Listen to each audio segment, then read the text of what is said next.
প্রতিটি নেতা নেত্রীকে তিনি নির্দেশ দিয়েছেন একেবারে বুথে, পাড়ায়, গ্রামে, শহরে, গঞ্জে সভা করতে হবে এবং ঐক্যবদ্ধভাবে সবাইকে একসঙ্গে হাতে হাত ধরে আমাদের আন্দোলনের প্রক্রিয়াকে এগিয়ে নিয়ে যেতে হবে এবং প্রতিটি ক্ষেত্রে আমরা সেই ব্যাপারে কর্মসূচি গ্রহণ করব।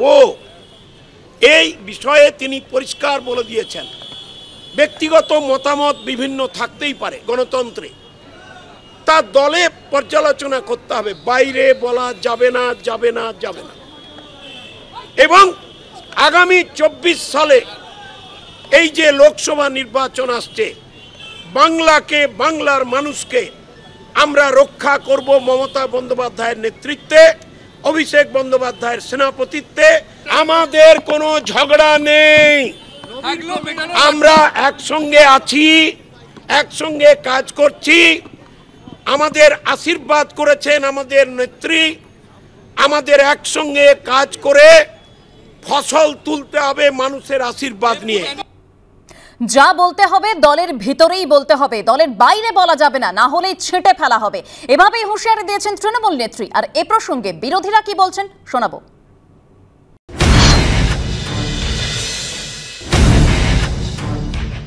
এর আগেও তিনি এ ধরনের বিবৃতি দিয়েছিলেন। 2016 বিধানসভা নির্বাচনে বলেছিলেন যে আমি ক্ষমা প্রার্থী, আগে যদি জানতাম এদের আমি টিকিট দিতাম না। কিন্তু দেখা গেল নির্বাচনে জয়ী হওয়ার পরে তারা স্বমহিমায় প্রত্যেকেই আবার বিদ্যমান হয়ে গেলেন এবং তারপরে তারা প্রাতিষ্ঠানিক রূপে অংশগ্রহণ করলেন। সেদিন যদি উনি ছেটে দিতেন তাহলে আজকে তৃণমূল কংগ্রেস বা তার সরকারের ভাবমূর্তি এতটা মলিন হতো না। সুতরাং এগুলো মানুষ শুনেছে, শুনে মানুষ অভ্যস্ত হয়ে গেছে।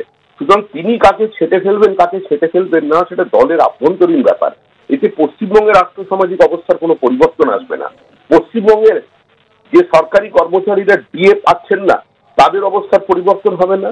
চাকরি প্রার্থীরা কোনো মানবিক মুখের সন্ধান পাবে না। যাদের মেধাটা প্রতারিত হয়ে গেছে তারা বিচার পাবেন না। ওগুলো আরো বেশি প্রয়োজনীয় এই মুহূর্তে রাজ্যের ক্ষেত্রে।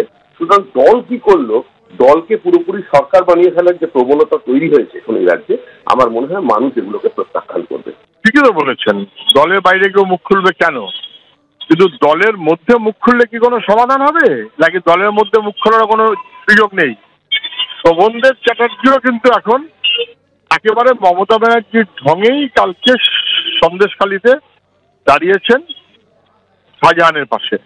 তৃণমূল এখন সবার কাছে ধরা পড়ে গেছে। মুখ্যমন্ত্রী কালকে বলেছেন সব চোর চোর না।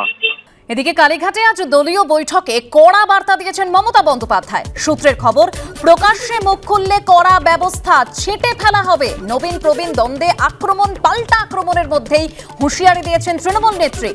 দলে গণতন্ত্র আছে, যা বলার দলের ভিতরেই বলতে হবে। কোনো প্রশ্ন থাকলে বাইরে নয়, বলতে হবে দলের ভিতরে।